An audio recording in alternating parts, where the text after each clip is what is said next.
Hello everyone, today I'll guide you through the process of locking your apps on Android using AppLock Pro. So, let's get started. First, open the Google Play Store on your Android device. Then, search for AppLock Pro, AppLock and Guard in the search bar and install the app on your device. Once the installation is complete, tap on Open to launch the AppLock Pro app. You'll be prompted to create a 6-digit PIN to set as the passcode. Enter your desired PIN and verify it, then hit Save. Next, you'll need to grant certain permissions to the app.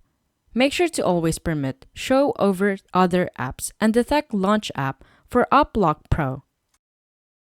Now, you can start selecting the apps you want to lock. Simply tap on the apps you'd like to secure with a passcode.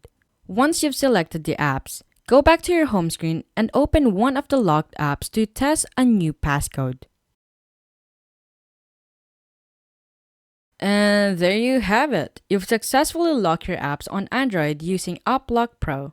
With this added security measure, you can ensure that your sensitive apps remain protected from unauthorized access. And that's all. If you found this guide helpful, please don't forget to like, subscribe, and hit the notification bell for more updates. Until next time, thanks for watching.